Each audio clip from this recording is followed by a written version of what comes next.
Hi everyone, good morning and welcome back to my channel. এই যে আমি এখন মর্নিং ওয়াকে বেরিয়ে একটুখানি দুধ আর দইও কিনে আনলাম, আমার এগুলো ব্রেকফাস্টে লাগতো। আর এখন আমি বাড়িতে এসে বিছানাটা তুলে এক্সারসাইজ করতে চলে এসেছি। অ্যাজ প্রমিসড এখানেও আমি একটুখানি এক্সারসাইজের ক্লিপিংটা দিয়ে দিয়েছি। তো এর এক্সারসাইজ করার পরে আমি স্নান করে ফ্রেশ হয়ে এখানে রেডি হচ্ছি। তো এভরি ডে বিফোর অফিস আমি এরকমভাবেই রেডি হই। আমি প্রত্যেক দিনই অফিসে আমি ফিজিক্যালি যাই আর নাই যাই, আমি বাড়িতেও একদম অফিসে যদি যেতাম তাহলে যেইভাবে রেডি হতাম ওইভাবেই রেডি হই। তো আমি এখানে একটুখানি ময়শ্চারাইজারটা লাগিয়ে নিচ্ছি। ময়শ্চারাইজারটা লাগিয়ে নেওয়ার পরে আমি সানস্ক্রিনটা লাগাচ্ছি। বাড়িতে থাকলেও we should always use sunscreen. এতে প্রিম্যাচিওর এজিং আর হাইপার পিগমেন্টেশন এগুলো থেকে মুক্তি পাওয়া যায়। প্লাস ইউভি রেস তো আছেই, it protects the UV rays. আমি ডট অ্যান্ড কিয়েরটা ইউজ করি, এটা ভীষণই ভালো, does not leave a white cast. আর এখন একটুখানি আমি কনসিলার দিয়ে হালকা করে আমার যদি যেখানে আমার মনে হচ্ছে যে একটুখানি আমার স্পটস আছে বা কভার করতে হবে, তো সেইগুলোতে অল্প করে একটু কনসিলার দিয়ে এখানে আমি স্মাচ করে মিক্স করে নিচ্ছি। তো অনেকেই ভাবতে পারেন যে বাড়িতে আমি কেন এতটা রেডি হচ্ছি, তো এটা আমার ভালো লাগে। It gives me the feeling that I am going to office. এই ফিলিংটা থাকাটা খুব দরকার, otherwise you will feel monotonous even if you are working from home.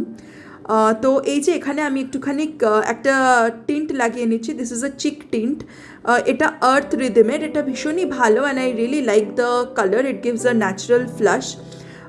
তো ভীষণ ভালো লাগে এটা আমার। রেগুলারের ইউজের জন্য আমি এটা ইউজ করি, so that it just gives a basic flash.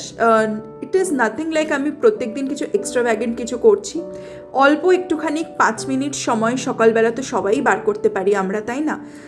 আর যাদের অফিস নেইও, even if you are staying at home, আমার মনে হয় যে সকালবেলা উঠে স্নান করে আফটার গেটিং ফ্রেশ আমাদেরকে রেডি হয়ে নেওয়াটা অবশ্যই উচিত। I have seen this in my mother as well.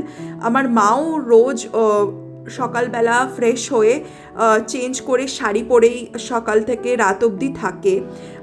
She also tries to dress up the whole day, because মা আমাকে সবসময় শিখিয়েছে যে you should always be ready, আর এমনভাবেই রেডি থাকবে যে তুমি at a 1 second notice also you can go out if required. তো এই যে এখানে আমি একটুখানি মাস্কারা লাগিয়ে নিচ্ছি, এটা মেবেলিনের স্কাই হাই মাস্কারা। এটা রেগুলারের ইউজের জন্য খুবই ভালো, it is waterproof and does not irritate your eyes. আর এখন একটুখানি আমি সিঁদুর পরে নিচ্ছি, এটা ল্যাকমের সিঁদুর। আমি ফার্স্টে না গুঁড়ো সিঁদুরই ইউজ করতাম, কিন্তু গরমকালে ভীষণ স্মাজ হয়ে যাচ্ছে, তো তাই জন্য এখন আমি লিকুইড সিঁদুরটা ইউজ করি। হাই এভরিওয়ান, এই যে চলে এসেছি এখন আমি রেডি হয়ে অফিসে। আজকে ভাবলাম যে অফিসের আগে একটুখানি আপনাদের সাথে 2 মিনিট কথা বলে নিই। তো অলমোস্ট 10:25 বেজে গেছে, উইদিন 5 মিনিটস আমার মিটিং শুরু হবে। তো তার আগেই একটুখানি আজকে ভিডিওটাকে অন করে নিলাম। আজকে সকাল থেকে আমি খুব বেশি ভিডিও করতেও পারিনি, কারণ আজকে আমার হাউস হেল্প সে আসেনি, শি ইজ হ্যাভিং ফিভার। তো কি আর করা যাবে, এই রকমই হয়, প্রত্যেক দিন তো আর সেম হয় না। কিছুদিন মানে এরকম হয় যে হাউস হেল্প যে দিদি সে আসতে পারে না, then we only have to manage all the chores. তো কোনো ব্যাপার না, মানুষ, সবাই মানুষ, তো সবারই হতে পারে শরীর খারাপ, আমারও হতে পারে, সেক্ষেত্রে আমরা তো সিক লিভ নিয়ে নিই, বাট ওদের কথাটাও তো ভাবতে হবে। তো ঠিক আছে, এই যে এখন আমি শুরু করব আমার মিটিং। আজকে ভাবলাম মিটিংয়ের আগেই একটুখানি ভিডিও করে নিই, দিয়ে আমার কাজটা শুরু করব। চলুন। এই যে এখানে আমার মিটিং শুরু হয়ে গেছে, আর অ্যাজ ইউজুয়াল আমি পয়েন্টগুলো লিখে নিচ্ছি। আই মেকিং সাম পয়েন্টার্স যে আমি মিটিংয়ে কী বলবো। সো আজকে আমার একটুখানি হেকটিক ছিল। সো বলে না যে যেদিনকে চাপ থাকে সেদিনকে সব দিক থেকেই চাপ থাকে। তো আজকে একে তো আমার হাউস হেল্পও আসেনি, প্লাস অফিসেরও অ্যাসাইনমেন্ট, বেশ 2-3টে অ্যাসাইনমেন্ট আজকের মধ্যেই কমপ্লিট করতে হতো। তো সেইটাই আর কি আমি ভাবছিলাম যে কিভাবে হবে, বাট টেনশন নিয়ে তো লাভ নেই, যেটা করতে হবে সেটা করতেই হবে। বাড়িতেও যেমন আমার রেসপন্সিবিলিটিস আছে, অফিসেও আমার রেসপন্সিবিলিটিস আছে, so I am bound to do that. তো এই যে এখন আমি মিটিংটা করে আজকে আমি পরে পুজোটা দিচ্ছি, কারণ আমি টাইমটা ম্যানেজ করতে পারিনি, বাড়িরও কিছু কাজ কমপ্লিট করতে হয়েছিল বিফোর সিটিং ফর অফিস। তো এখন আমি পুজোটা দিচ্ছি, তবে যদি আগে পরে হতে পারে, কিন্তু পুজো দেওয়াটা আমি মিস করি না, কারণ আমার গোপাল আছে, তো গোপালকে তো দিতেই হবে আমাকে, সেই জন্য আমি পুজোটা মিস করি না। আর এই যে প্রদীপটা জ্বালিয়ে ধূপকাঠিটা জ্বালিয়ে নিচ্ছি। আমি যে প্রচণ্ড অনেক সময় নিয়ে পুজো করি রোজ এরকম কোনো ব্যাপার না, এই আর কি ধূপকাঠি আর প্রদীপটাই জ্বালাই, আর গোপাল আছে যেহেতু গোপালকে ভোগ দিই, তো এই অল্প করেই করি, কিন্তু করি অবশ্যই। আমার ভীষণ মনটা শান্ত লাগে পুজো দেওয়ার পরে। আর পুজোটা দিয়ে নিয়ে আমি এখন লাঞ্চ বানাতে চলে এসেছি। তো এই যে এখন আমি একটু চপিংও করে নিচ্ছি, আজকে দিদি যেহেতু আসেনি, চপিংটাও আমাকে করতে হচ্ছে, তো লাঞ্চটা বানাতেও আমার একটুখানি টাইম লাগছে, কিন্তু কিছু তো করার নেই, লাইফ গোজ অন। দিদি আসেনি বলে তো আমি লাঞ্চ না বানিয়ে না খেয়ে তো আর আমরা থাকতে পারবো না, তাই না? বাইরে থেকে হয়তো আনানোই যেত, সুইগি বা জোম্যাটো বা কোনো কিছু অর্ডার দিয়ে আনানোই যেত, বাট আমি চেষ্টা করছি যে যতটা আর কি সম্ভব বাড়িরই খাবার খাওয়ার। এই যে এখানে আমার রান্নাবান্না একদম কমপ্লিট হয়ে গেছে। এখানে ভাত আছে, ভাতটা দেখালাম না। এই যে আলু ঝিঙে পোস্ত করেছি, আর এখানে একটা পেঁপে দিয়ে পাতলা করে একটু ডাল করেছি, আর করেছি হলো কাতলা মাছ। এইটাকে আমার শ্বশুরবাড়িতে এরা বলে কাতলা মাছের রেলিশ, মানে একটু মাখা মাখা করে আর কি। তো সেটাই করেছি, এটা রুদ্রর ভীষণ ফেভারিট, তো ভাবলাম যে করি আজ। আর এখানে এখন আফটার লাঞ্চ চলে এসেছি আমরা দুজনেই আবার অফিসটাকে কন্টিনিউ করতে।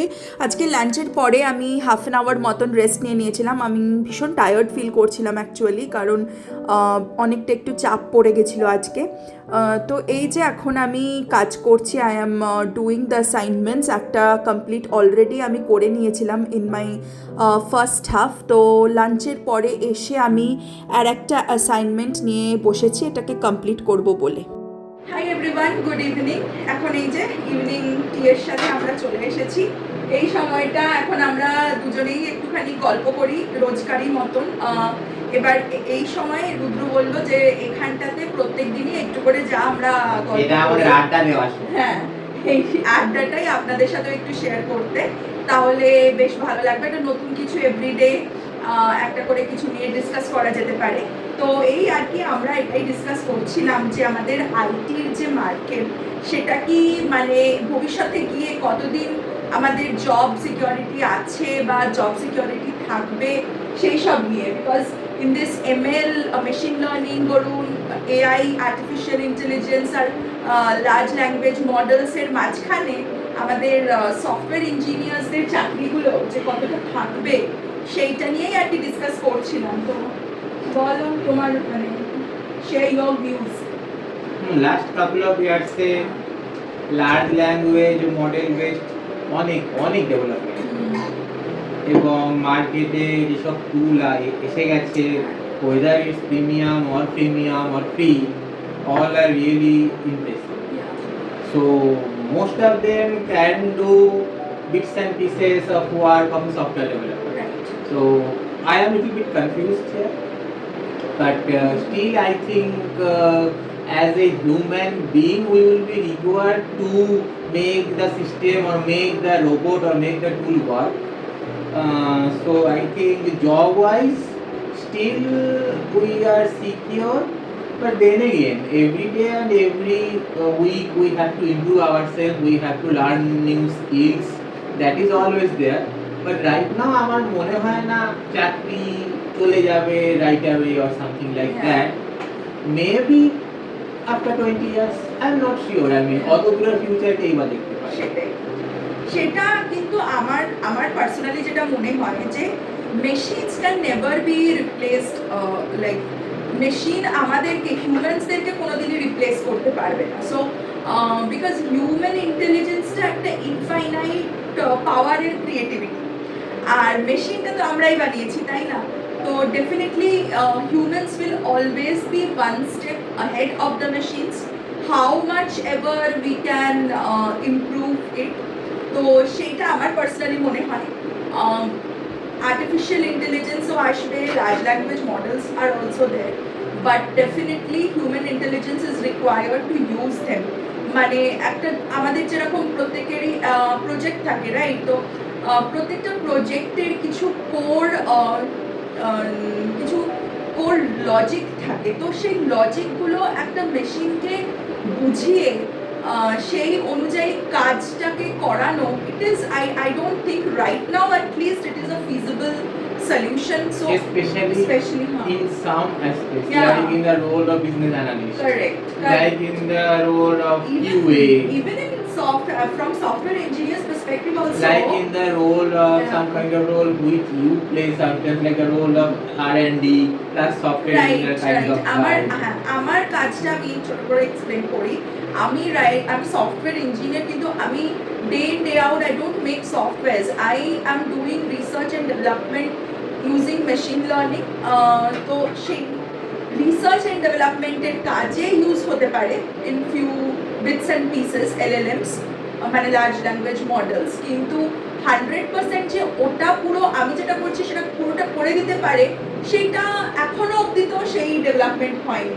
And I don't think in the near future also I am not seeing that to be happening. কারণ এই যে বিজনেস রিকোয়ারমেন্টটা বুঝে তার মতন করে একটা সলিউশন প্রোভাইড করা, এইটা কিন্তু একটা মানে it is a job that is possible by human brain only. তো এইটাই আমাদের মোটামুটি ভিউ, দুজনেই আমরা এটা মনে করি। তবে হ্যাঁ, এটাও ঠিক যে ডেভেলপমেন্টের কোনো শেষ হয় না। তো দিনে দিনে যেরকম ডেভেলপমেন্ট হচ্ছে আর কি প্রত্যেকটা সেক্টরে, আইটিতেও হচ্ছে, তো নিজেকে সবসময় আপডেটেড রাখতে হবে, always have to learn new technology. And এই আর কি, এই যে এত কথা বলতে বলতে অলমোস্ট আমাদের চা অলমোস্ট শেষের দিকে, এবারে এখন অলমোস্ট 5:30 বেজে গেছে। আমার মোটামুটি অফিসের কাজ শেষ হয়ে এসেছে। I just have to wrap things up, একটুখানি মেল চেক করবো, অ্যান্ড দেন কালকে অফিসে কী করবো না করবো সেগুলো একটুখানি গুছিয়ে রাখবো, প্রিপেয়ার করে রাখবো। And then within 6 I will shut off, log off. তো এই আর কি, অফিসটা শেষ হয়ে যাবে। But I will work, yeah, I have some work to complete around 7. So Rudra to 7 এর আগে he will not be logging off, and after that I am going for evening walk. Okay, then he will go for evening walk. So আজকে যেহেতু আমার house help আসেনি, so I have to prepare like dinner, তো আমি prepare করি, but then to prepare the dinner, chopping the vegetables and preparing all the things, that also I have to do today. So এই তো দেখতে থাকুন and be with us. আজকে রাত্রিবেলা interested noodles chopping বলতে আমি হচ্ছে না আলু চপ। এই যে এখানে আমি চলে এসেছি এখন ডিনার বানাতে। আমার অফিস কমপ্লিট হয়ে গেছে, তো ডিনারে আজকে বানাবো হোল হুইট নুডলস।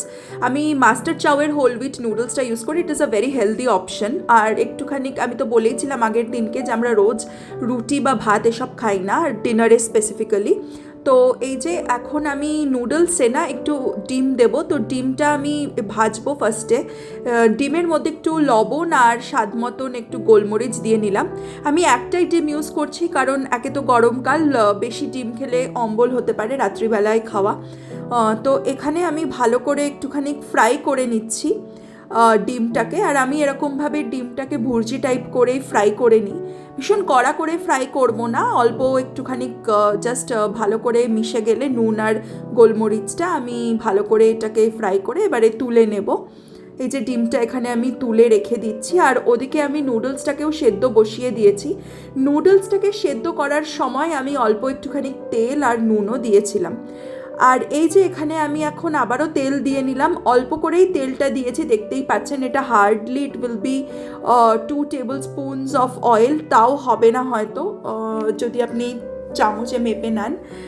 তো এই যে বেশি তেল দেওয়া মানে দিলে আর কি সেটা আর হেলদি থাকবে না, তো তাই অল্প তেলেই বানাই আমি। এই যে এখানে পেঁয়াজটা দিয়ে নিচ্ছি, এবার পেঁয়াজটাকে আমি ফ্রাই করে নেব। কোনো ভেজিটেবলসই না আমি যখন নুডলসে দিই আমি ভীষণ লাল করে ভাজি না, আমার মনে হয় তাতে ক্রাঞ্চি ব্যাপারটা চলে যায়।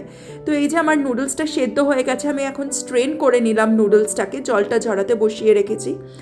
আর এর মধ্যে আমার পেঁয়াজটাও ভালো করে ফ্রাই হয়ে গেছে, তো যতটা আমার দরকার আমি ততটাই ফ্রাই করে নিয়েছি। এরপরে এর মধ্যে আমি সব রকম যে ভেজিটেবলসগুলো আমি কেটে রেখেছি সেগুলো দিয়ে দেবো। এই যে আমি গাজরগুলো দিয়ে দিলাম, এরপরে বাকি ভেজিটেবলসগুলোও দিয়ে দেবো। আমি বিনস, ক্যাপসিকাম আর গাজর দিয়েই আজকে বানাবো। আপনারা বাড়িতে যেরকম যত রকমের ভেজিটেবলস দেওয়া পসিবল সেটা আপনারা দিতে পারেন। আজকে আমার বাড়িতে এইগুলোই ছিল, তাই আমি এটাই ইউজ করেছি। আর এর মধ্যে এখন আমি একটুখানি লবণ দিয়ে নিলাম, স্বাদ মতন লবণটা দিয়ে একটু নাড়িয়ে চাড়িয়ে আমি ঢেকে দেবো সেদ্ধ হওয়ার জন্য ভেজিটেবলসগুলো। এগেন আবারও বলছি, এটা আমি খুব বেশিক্ষণ ঢেকে রাখবো না, কারণ খুব বেশি সেদ্ধ হয়ে গেলে হবে না। তো এই যে আমার এখন ভেজিটেবলসগুলো হয়ে গেছে, আর আমি এর মধ্যে এখন নুডলসটা দিয়ে দিচ্ছি। তো নুডলসটা একটুখানি আমার স্ট্রেনারে লেগে গেছিলো, কারণ এটা তো হোল হুইট নুডলস, তো তাই জন্য একটু লেগে যায়, কিন্তু কোনো ব্যাপার না। এটা আমি যখন মিক্স করব দেখবেন যে ভীষণ সুন্দর ঝরঝরে হয়ে গেছে। আর এখন আবারও আমি একটু স্বাদ মতন লবণ আর গোলমরিচ দিয়ে নেব, আর এরপরে একটু চিলি ফ্লেক্সও দেবো। চিলি ফ্লেক্সটা অপশনাল, দিতেও পারেন নাও দিতে পারেন। আর অল্প একটুখানি মিষ্টি দেবো, মিষ্টিটা এগেন অপশনাল, আপনাদের যদি ভালো না লাগে দেবেন না, আমার ভালো লাগে তাই দিই। আর এই যে আমি এখন একটু অল্প করে সোয়া সস দিয়ে নিচ্ছি। সোয়া সসটা দিলে একটা বেশ চাইনিজ ফ্লেভার আসে, এটা আমাদের দুজনেরই খেতে ভালো লাগে, তো তাই আমি অল্প করে, একদমই অল্প করে দিই, not even a table spoon, তার থেকেও কম অ্যামাউন্টে দেবেন। তো এই যে, আর সোয়া সসটা দিলে না, নুনটা একটু কনসিয়াসলি দেওয়াই ভালো, কারণ সোয়া সস ইটসেলফ ইজ সল্টি। তো এখন আমি ভালো করে এটাকে মিক্স করে নিচ্ছি। যত ভালো করে মিক্স করবেন ভেজিটেবলসগুলোর সাথে ততটাই ভালো। এই যে আমার নুডলসটা বানানো কমপ্লিট হয়ে গেছে, এই যে কি সুন্দর কালারফুল হয়েছে, আর একদমই কম তেলে বানিয়েছি। তো এই তো almost we are done with the day. আমার ডিনার বানানো কমপ্লিট হয়ে গেছে, আর রুদ্রও চলে এসেছে ফ্রম হিজ ইভিনিং ওয়াক। এখন একটুখানি বসে আমরা গল্প করব, আর তারপরে উইল হ্যাভ ডিনার, অ্যান্ড তারপরে ফ্রেশ হয়ে আমরা শুতে চলে যাব। তো এখানেই আজকে আমি ব্লগটাকে কমপ্লিট করব। Thank you so much for watching, and please like, share and subscribe, and do leave a comment. আমাকে বলুন যে আপনাদের কোন জিনিসটা দেখতে ভালো লাগছে বা ভালো লাগছে না, বা আরও কি আমি বেটার করতে পারি। So please subscribe, and thank you so much. Bye.